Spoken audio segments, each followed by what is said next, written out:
Greetings, Lord, ladies, and everything in between. Today, let's talk about Demon Slayer. You know, we often talk about the time that Eren Yeager broke one of the anime golden rules, which is thou shalt not interrupt opponent's transformation, despite how much of a benefit it would be. But we often forget the time that Muzanki Butsuji broke another one of the anime rules, which is villains shall not kill named members of their team until they fought someone at least once and we get to see their powers. Generally, how did he forget that? And this was very much the moment in Demon Slayer that changed the course of the story, making it significantly shorter, kind of leading to one of the biggest gripes of the series, how short it is. As with the death of the Lower Moons, we effectively lost 4 arcs in one meeting.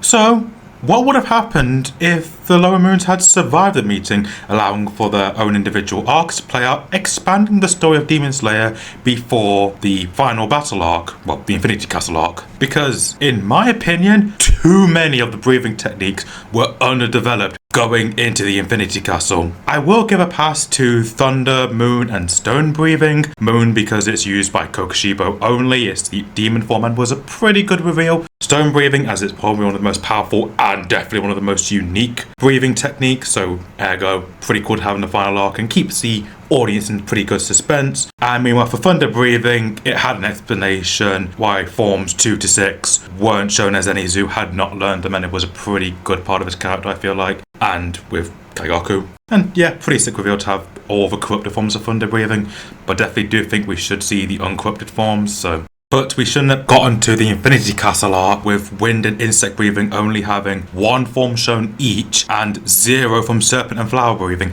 That is just insane! So these arcs allow for the breathing techniques to be spanned out along with many of the Hashira, along with Kanao, because yeah, they kind of were very underdeveloped going into the final sets of arcs. And as an FYI, pretty much all these Lower Moon arcs will take place before the Mugen Train arc, so before Rengoku dies. So just giving you a heads up on the kind of timeline here, slotting in by the end of Rui's arc, but coming in just before the Mugen Train. So, with all that said, let's start off with the lowest member of the 12 Kizuki, Lower Moon 6, Kaminue. And the Slayers I think that would be sent on this mission during this arc would be a combination of Genya and Gyome, in order to kind of get that student mentor vibes that were again kind of lacking in the series with these two. We saw them together in Mugen Train and mentioned in the Hashira training arc, but they were kind of divided throughout most of the series. Again, manga spoilers, they are reunited temporarily until Genya is no longer even united with himself. But yeah, this kind of relationship between these two is very much missing, and we could also get a little bit of Genya's backstory before the Swordsman's Village, but I don't feel like that's really needed. During this arc, I think Genya should only have his American breathing to utilise and be completely unaware of his demonic transformation, but due to Manue's Blood Demon art, Genya would discover this form. Now, I am aware that we only got shown 2 Lower Moons Blood Demon art, so I'm going to come up with the Blood Demon arts for the remaining Lower Moons. And for Kaminue, his Blood Demon art was the hardest to come up with, mainly because he died the quickest and we know the least about him. So I did the best with what I had available, and what I thought he could have is related to poisonous steam, as his name contained the kanji for kettle. What is the main byproduct of kettle but hot water? Yeah, obviously steam. So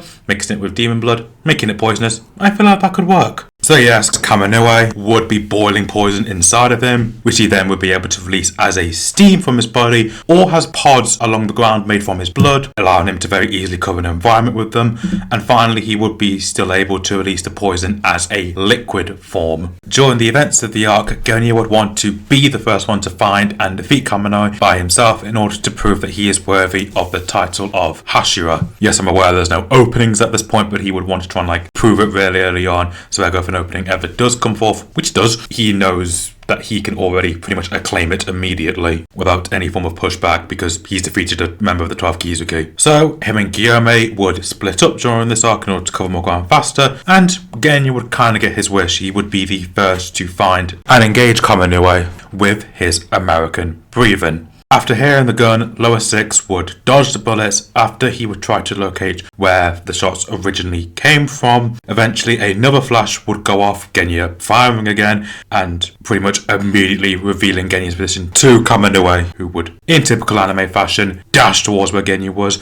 But unlike later in the story, Genya would actually be able to block the first attack in a barrage unleashed from lower 6, whose main strategy at this point would be to prevent Genya from reloading, along with Kamanu basically releasing poison into the air in order to kind of like dampen Genya's senses and slowly kill him. Eventually, the Kamanue reached a point that he thinks that Genya wouldn't be able to survive the amount of damage he's done to him, but just to be sure, he would try and feed him a poison pod so he could succumb to both the injuries and the poison.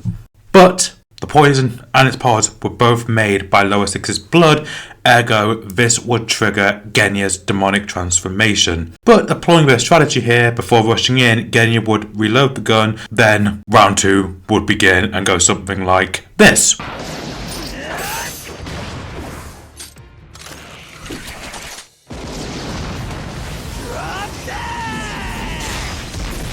Or this.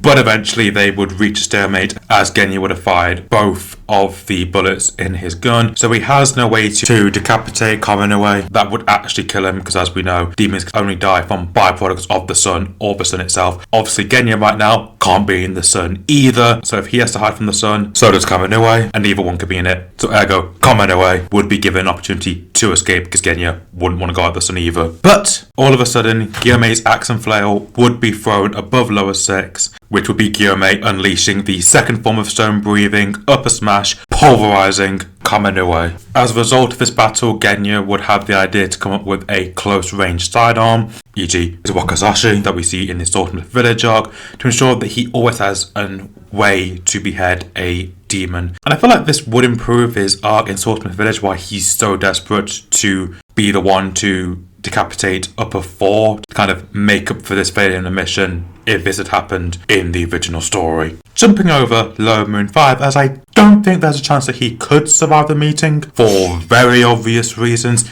Next for Lower Moons is Lower Moon 4, Mukago. For her arc, I think the Slayers sent to dispatch of her would be Shinobu and Kanao. Now, for Mukago's Blood Demon art, I thought that she could have a pretty interesting one where she has the ability to swap her emotions with somebody else, and this could even explain why she got so fearful during the Lower Moon meeting. Basically build herself up to switch her fear with Muzan's sheer fury. Obviously, I doubt most Blood Demon arts even work against Muzan, so that's why it failed. So she just kept on building up the fear, which just further infuriated him, which led to her crushing defeat. Throughout this arc, Shinobu and Kanao would try to stay together, but through some means they would end up separated, and Kanao would be the first to find Lower Moon 4. Immediately, Kanao would unleash her 5th form of flower breathing, but Mukago would be able to keep her neck from being slashed. Then she would try to use her Blood Demon art against Kanao, assuming that she would gain the confidence that allows Kanao to smile while facing a member of the 12 Kizuki. But this arc would take place during the point where Kanao doesn't really have a wide range of emotions, and this would render Mukago's Blood Demon art effectively useless against her. Despite this, Mukago would continue to try to use her Blood Demon art against Kanao any chance she got, but she would get more and more frustrated as it fails against her. Eventually, the opportunity would come when Mukago can escape from Kanao, and as Muzan said during the meeting, I'm sure every time you run into a Hashira level demon slayer, your only thoughts are of escaping. Yes, she would run from even a demon slayer puts up a good fight, and obviously would try to run from a Hashira. But her troubles were not over yet, as she would run into Shinobu. Once again, seeing Shinobu's smile, Mukago would once again try to use her Blood Demon art, only to receive the same anger thrown back at her, because as we know as the audience, Shinobu... It may be that I'm constantly angry. After this failure, and Mukago being the first to kind of see through Shinobu's disguise of constantly smiling to hide the anger, Shinobu would use what fans have been calling her angry forms of insect breathing and unleash either Dance of the Bee Sting, True Flutter, or Dance of the Dragonfly, Compound, Eye Hexagon, poisoning Lower Moon 4 to death. Very scientifically and conclusively, she now knows her poison works on lower moons, and time to test it on an upper moon soon. Out of all the lower moons, for some odd reason, I view Lower Moon 3, Wakaraba, as the only one who wouldn't get his own arc. Instead, I think he should be the new Upper Moon 5 in the Infinity Castle arc, with him using his insane speed that we we saw during the meeting to get through one of Nakime's portals when she brought the Slayers into the castle. For his Blood Demon art, I could see him having some form of plant manipulation, particularly like dead or like very rotted plants, so like such as vines with sickle shapes on the end or sharpened leaves that could cut through most Slayers, along with him to an extent be allowed to float by balancing on top of them, very similar to Rui and his threads, but not like quite flat like Orogi. Whilst out the castle, Wakawaba's main objective would be to try and find Nezuko, along with pretty much eliminate any Demon Slayers that didn't fall into the castle. And eventually, he would find Nezuko, but this would be when she runs past the retired Hashira and he would try to apprehend her, being blocked by one of the former Hashira. Now, Low Moon 4 has to face the combined forces of a single-armed Tengen Uzui, Shinjiro and Goku, and Sakonji Urokodaki. In this fight, we actually see a modified version of sound breathing and the 6th, 7th and 8th form of flame breathing. And I believe the final blow should come from the 9th form of flame breathing by Senjiro. And this could be, of course, a way for Kyoto to have his seasonal cameo. Despite dying in the Mugen Train, he has somehow appeared in every single season. I mean, I gotta say, a very impressive run from the guy, but you gotta stop at some point, man. And I feel like this would be a very good way for Shinjiro to kind of come to terms with the guilt that he feels for kind of in his own head, like sending his son off to die because he decided to retire, but a very good way for him to kind of get over that a bit in this scenario. Finally is Low Moon 2. Rokuro, the Demon Slayer sent his batch of him, would be the 4 original members of the Kamaboku squad, along with Sonami and Obanai joining later. Rokuro's Blood Demon art would allow him to manipulate a gold-like substance, which would cause him to immobilize humans, create statues that could fight for him, or reinforce his body with armor. This arc would kind of play out a little bit similar to the Mount Notogomu arc,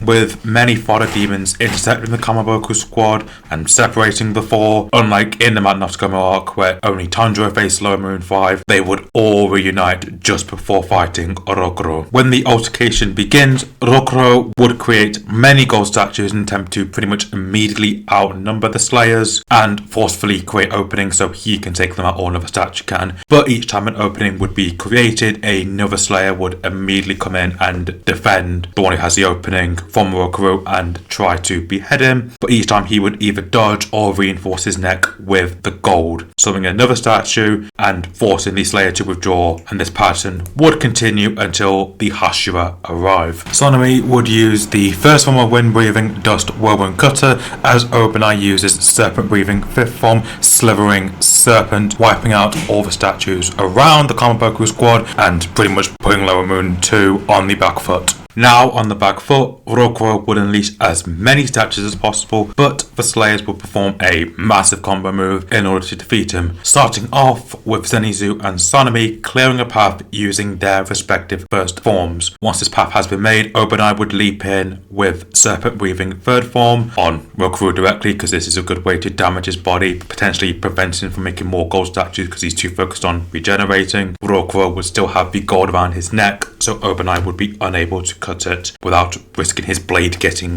damaged. So he would eventually withdraw, and immediately after, Inosuke and Nezuko would rush in. Inosuke using Beast Breathing 5th form to increase the amount of damage done by Obanai, and then Nezuko using her Blood Demon art to prevent Lower Moon 2 from regenerating, and this would essentially disable the gold around his neck and pretty much put all of his gold statues out of commissions. He can no longer release anything while under the effects of exploding blood. Finally, Tanjiro would come in, ending Rokuro with Hinokami Kagura, Clear Blue Sky, putting a stop to pretty much all the Lower Moons, apart from of course Enmu, who we all know how his story goes, very painfully, and a very good reference to a good TV show. And with that covers it. So now I want to hear from you guys. Do you agree with my opinions on how these arcs for the Lower Moons should have played out if they survived the meeting, or do you have your own? Let me know in the comment section down below. While you're down there, if you want to, leave a like on this video, and if you want to hear from me again, subscribe to the channel. And with that,